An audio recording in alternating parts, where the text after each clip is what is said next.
Buenas tardes, en este video les voy a hablar del tema de la naturaleza dual del electrón.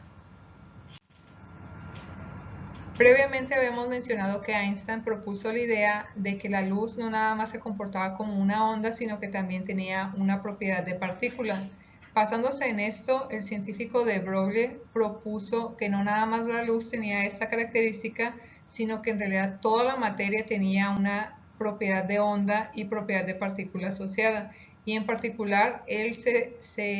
propuso esta idea para el comportamiento de los electrones. Considerando la idea de Broglie que toda la materia tiene asociada una longitud de onda, él propuso una ecuación con la cual se puede calcular esta longitud de onda utilizando la masa de los cuerpos y la velocidad con la que se desplazan. Podemos utilizar esta fórmula para comparar la longitud de onda que tendrían un electrón comparado con la longitud de onda de una pelota de béisbol. Vamos a utilizar la constante de Planck, que para ambos casos sería la misma o el mismo valor.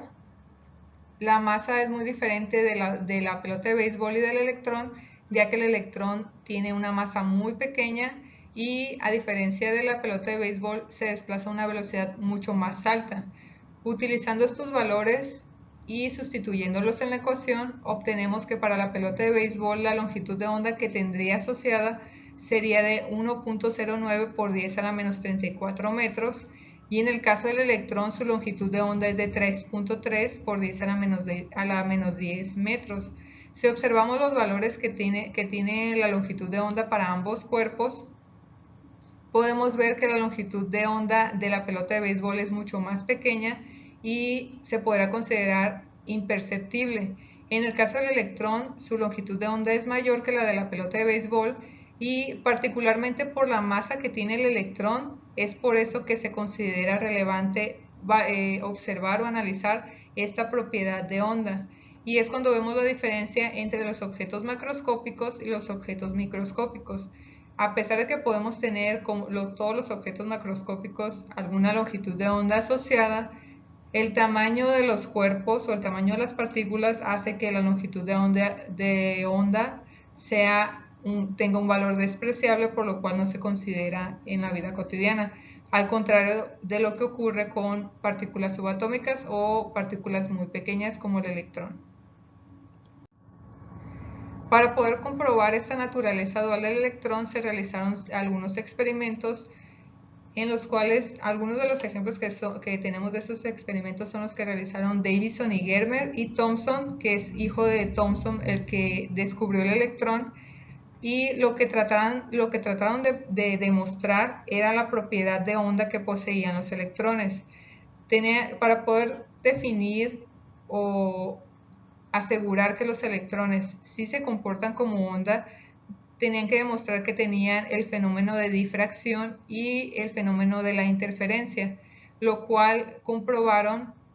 Davison y Germer comprobaron el fenómeno de la interferencia al observar un patrón muy característico de las ondas electromagnéticas al pasar los haces o los rayos de electrones a través de dos rendijas. Thomson lo que hizo fue disparar rayos de electrones y rayos de rayos X, haces de rayos X, perdón, a una lámina de aluminio, y observó que el patrón de difracción era muy similar al que se generaba entre el rayo X y el electrón. Por lo tanto, quiere decir que los electrones también tenían esa característica o esa propiedad similar a la que tienen las ondas electromagnéticas. Hay que recordar que los rayos X son un tipo de onda electromagnética. Algunas de las aplicaciones actuales que tiene esta propiedad de onda de los electrones las podemos observar en los microscopios electrónicos y los microscopios de barrido por tunelaje, en donde por el tamaño de partículas que se analizan es imposible obtener imágenes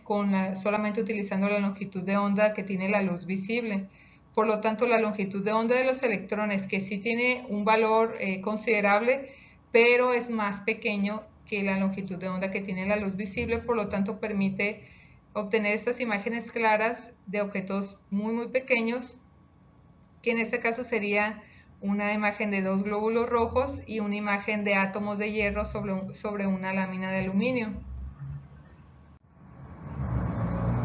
Considerando o ya una vez aceptada esta idea de que los electrones tenían la dualidad de onda y de partícula, se inició una nueva área de la ciencia a la cual se le conoce como mecánica cuántica, que se dedica al estudio de la propiedad de onda que poseen las partículas subatómicas.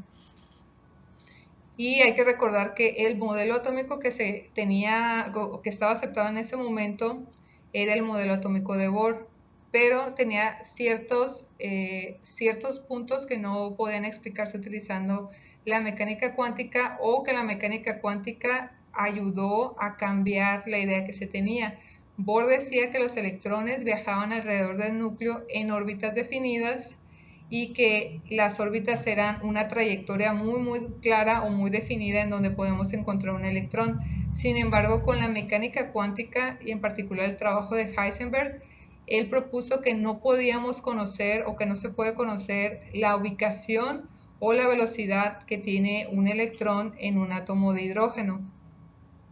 ya que para poder conocer esa ubicación se necesitaría conocer la ubicación en todos los puntos alrededor del núcleo, lo cual por la naturaleza que tienen los electrones es imposible, y además no nada más es por el tipo de instrumentos que se utilizan. De esa manera, si Heisenberg dice que no podemos conocer la ubicación de un electrón o la velocidad con la que se mueve, él cambió la idea y propuso que lo que podemos conocer es la probabilidad con la cual podemos encontrar un electrón alrededor del núcleo.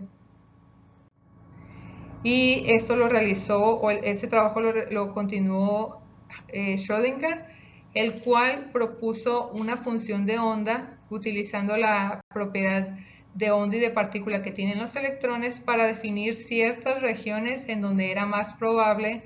encontrar un electrón, y en las otras regiones del átomo no es que no hubiera electrones, sino que la probabilidad de encontrar un electrón era muy baja, por lo cual se consideraba casi nula. Y fue cuando se definieron las formas que tienen los orbitales, y podemos observar, como en el caso del orbital P y el orbital S, la forma que tienen refleja esas regiones en las cuales es más probable encontrar o localizar al electrón. Con esta información, además, Schrödinger propuso que, a diferencia de lo que decía Bohr, el átomo no tenía un tamaño definido, sino que conforme se alejaban los electrones del núcleo, la probabilidad de encontrarlos era menor. Y cambió también el concepto de órbita atómica que propuso Bohr previamente por el concepto de orbital atómico, el cual sería la función de onda que posee un electrón dentro de un átomo. Además de esto, estos orbitales atómicos serían las regiones en las cuales es más probable encontrar el electrón, y esa sería una representación del modelo atómico que presentó Schrödinger, que es muy diferente a lo que habían propuesto anteriormente los otros científicos.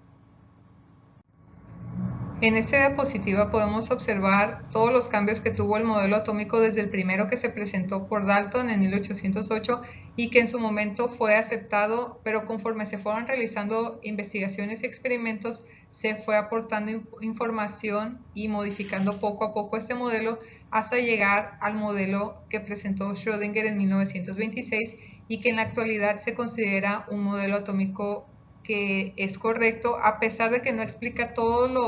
las características de los átomos polielectrónicos. Las aproximaciones son lo suficientemente correctas para considerarlo un modelo apropiado. Esto sería todo por el video. Muchas gracias, nos vemos en el siguiente.